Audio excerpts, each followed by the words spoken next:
اللهم صل وسلم وبارك على إمام المتواضعين. اللهم صل وسلم وبارك على راحم المساكين. اللهم صل وسلم وبارك على شفيع المذنبين إذا قام الناس إليك يا رب العالمين.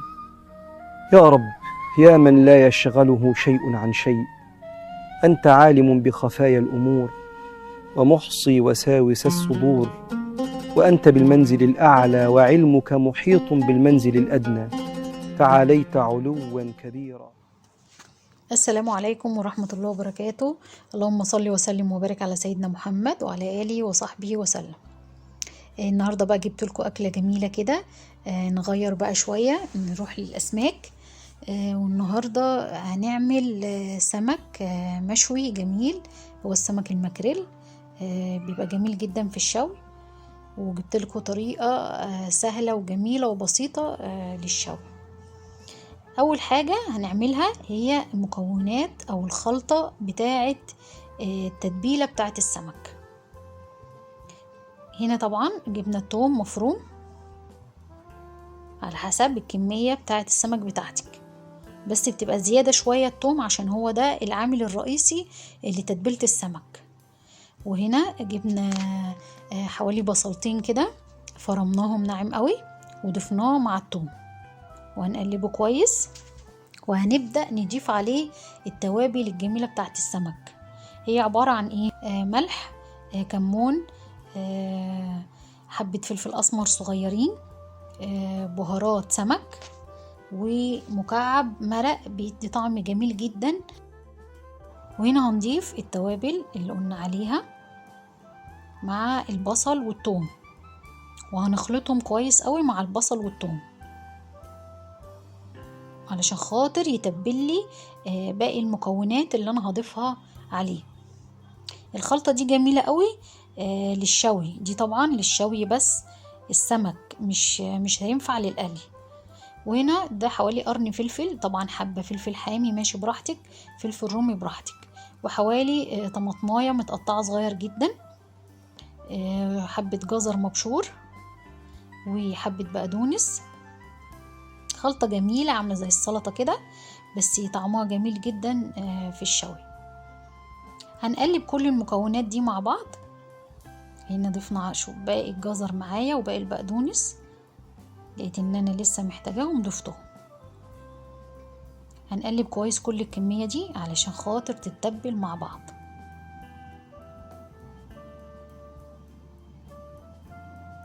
وهنبدأ نتبل السمك بتاعنا. هحط في قلب السمك، طبعا غسلناه كويس ونضفناه وصفناه، وهبدأ بقى احشي الخلطة دي جواه كده زي ما انتوا شايفين بكمية كبيرة كده، لان هو ده اللي بيديني الطعم الجميل للسمك المشوي. وهقفل عليه بالجناب زي ما حضراتكم شايفين. هنجرب في واحدة تانية. هنحط الخلطة الجميلة اللي احنا عملناها دي،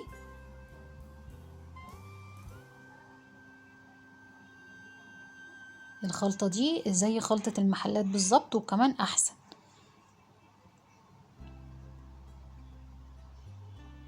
هتبل كل السمكية بنفس الشكل، وهملاها كويس بكل الخلطة الجميلة دي.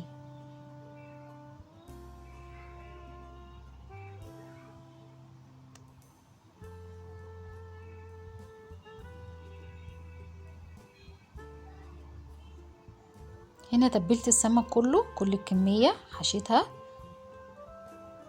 وخلصت تتبيلة السمك.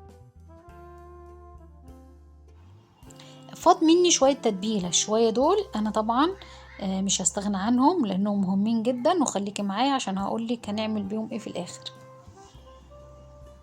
هنبدأ بقى نعمل طبق سلطة جميل ومفيد جدا. طبعا الطماطم والخيار والفلفل والليمون والبصل، كل الخضار الجميل اللي انت تحبيه الموجود عندك. هنقطع الطماطم تقطيعة صغيرة كده زي ما انتوا شايفين. هنخلص كل كمية الطماطم، وهنقطع الخيار برضو نفس التقطيعة.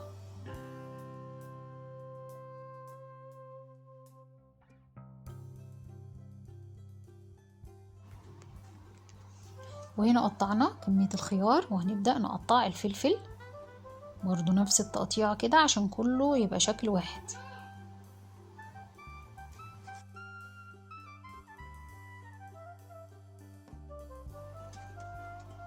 قطعنا الفلفل،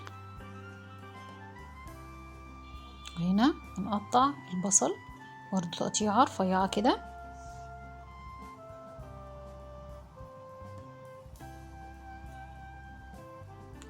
طبعا السمك لازم يبقى معاه طبق السلطة الجميل ده، ما نقدرش نستغنى عنه. وكمان بيتعمل معاه سلطة الطحينة، بالذات السمك المشوي تديني طعم جميل قوي. والحاجات دي طبعا مفيدة جدا وبتفتح النفس. هنا هنقطع البقدونس رفيع جدا زي ما انتوا شايفين كده، هنعمه خالص.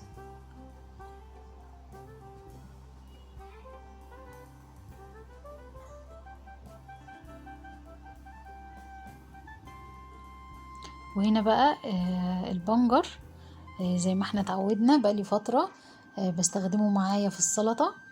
بيبقى بصراحة جميل ومفيد جدا لينا، لان ده الموسم بتاعه موجود كتير ورخيص، فلازم نستفيد منه. هنا بشرت بنجراية صغيرة عشان خاطر اضيفها مع السلطة. وهنا برضو بشرت شوية جزر، برضو بيبقى جميل مع السلطة، بيديني قيمة غذائية للسلطة. هنا قلبنا كل الخضار بتاعنا اللي احنا قطعناه، وهضيف عليه الليمون. هنضيف عليه عصير ليمونتين كده كبار، وهضيف معلقة صغيرة من الملح ومعلقتين خل. يعني الخل بيبقى قليل شوية عشان خاطر انا مزودة الليمون.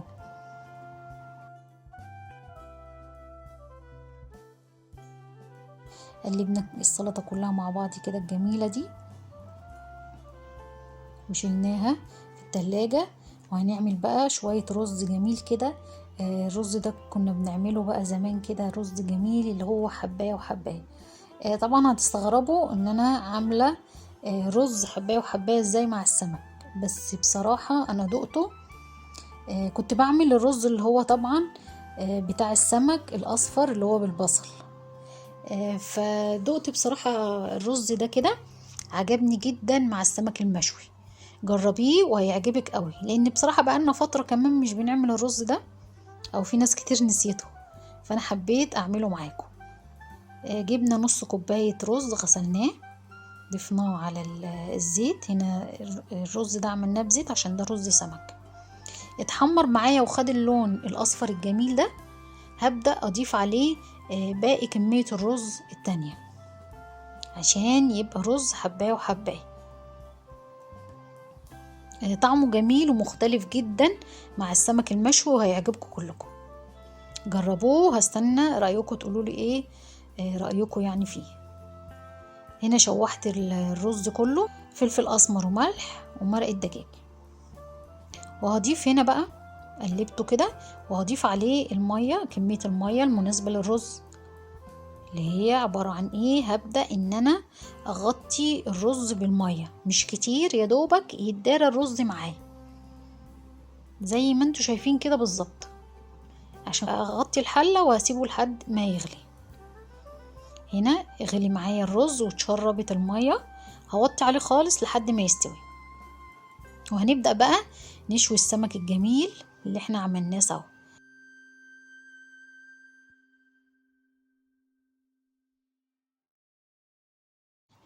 هنا بصوا بقى التتبيلة نزلت المية بتاعتها، ان السمك اتبل كويس وخد وقته في التتبيل، وهيديني طعم جميل. جبت الردة، وهبدأ بقى ان انا ايه اغطي السمكية بتاعتي كلها بالردة زي ما انتوا شايفين. هاخد واحدة واحدة، هشيل التتبيلة الزيادة عليها من فوق دي، لازم اشيلها كلها، وهغطيه بالردة كده، عشان الردة دي هي اللي هتخليلي السمك يتشوي حلو وبتدي طعم جميل للشوي، بتخلوش يلزق برضو في الصاجة. المية اللي انتوا شايفينها في الطبق دي بتاعت التتبيلة. هنا عملت كل كمية السمك بالردة زي ما انتوا شايفين، غطيته كله بالردة، تبلته فيها كده من الجنبين، وسخنت الصاجة بتاعة البوتاجاز، طلعتها فوق على البوتاجاز من فوق وسخنتها، وهبدأ أرص عليها السمك بتاعي زي ما انتوا شايفين كده بالظبط. حابة تشويه في البوتاجاز علشان خاطر ما يعملش معاكي دخنة ويعمل معاكي دخان جامد، ممكن تسويه في الفرن، بس انا بصراحة بحبه انه يستوي من بره كده، بيبقى عامل زي بتاع المحلات بالظبط. وهنا حبينا نشوف الرز بتاعنا كده دخل قرب يدخل على السوا، هنوطي عليه وهنسيبه برضو يستوي براحته. وادي السمك زي ما انتوا شايفين الدخان بتاعه معقول، لان طبعا كمية الردة مناسبة مش كتيرة، وريحته جميلة جدا. انا هنا بحاول اشوفه ايه، اقلبه لقيته لازق، طبعا ما تقلبهوش وهو لازق، وهو لازق في الصاجة كده لسه ما استواش. وهنعمل بقى احلى طبق سلطة طحينة مع بعض. هنا جبنا حوالي 3 معالق طحينة كبار، وضفنا عليهم معلقتين خل كبار، ونص معلقة كمون، وفص توم مفروم ناعم، وربع معلقة ملح. وهبدأ أقلب كل المكونات دي مع بعض. هنا الطحينة تقلت معايا، هضيف لها مية سخنة. المية السخنة دي هي اللي بتديني القوام الجميل للطحينة. خلي الطحينة تقيلة معايا مش خفيفة. طبعا بقلب كله مع بعض كده، لقيتها محتاجة تاني مية اديتها، زودت لها يعني مية عشان خاطر تعمل القوام الجميل. طب لو الطحينة خفت معايا وانا بعملها لقيتها خفيفة قوي كده والمية زادت معايا، هنا عصرت نص عصرة الليمون كده، مش كلها يعني بتديني مزازة وطعم جميل جدا. لو الطحينة بقى خفت معايا المية جت زيادة، اعمل ايه؟ هبدأ ان انا اجيب معلقة دقيق واضيفها لها واقلبها كويس، هلاقي القوام بتاعها اتظبط معايا. انا حبيت اقول لكم النقطة دي علشان لو الطحينة المية زادت فيها او حاجة. هنا خلصنا الطحينة وهنبدأ نشوف السمك. هنا بقى انا جيت اقلب السمك، بص اتقلب معايا بسهولة وما كانش لازق قوي، يعني كان كويس. اهو بحاول اشيله اهو بيتشال معايا، معنى كده ان هو استوى كويس من الجنب ده. لازم هنقلبه على الجنب التاني، وهظبط الصاجة بتاعتي كده استوى وبقى جميل. هكمل سواه على الجنب التاني. بصراحة الريحة جميلة قوي قوي، تفتح النفس، لان طبعا منضفينه كويس ومتبلينه كويس، فمديك ريحة جميلة جدا. وهنا السمك استوى معايا وبألف هنا وشفا. وده طبعا التتبيلة اللي انا قلت لكم عليها لازم نخليها للاخر عشان اقول لكم هنعمل باقي. هنا ضفت عليها شوية خل، حوالي ربع كوباية خل، وعصرت ليمونة عليه، ليمونة كده عليها، وقلبتها كويس علشان دي هحطها هتبقى تتبيلة فوق السمك، هتديني طعم جميل قوي بالدقة اللي احنا عملناها فيها، ويخلي السمك طعمه جميل جدا.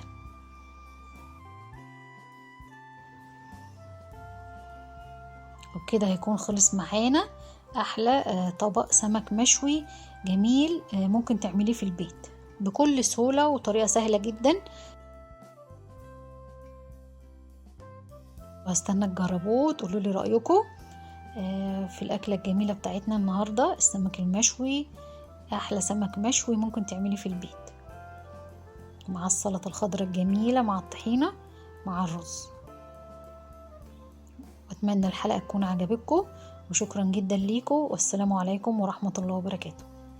يا رب، جئتك مسكينا مشفقا خائفا، أشكو إليك يا إلهي ضعف نفسي عن المسارعة فيما وعدته أولياءك. وجرأتها على ما حذرت منه أحبابك.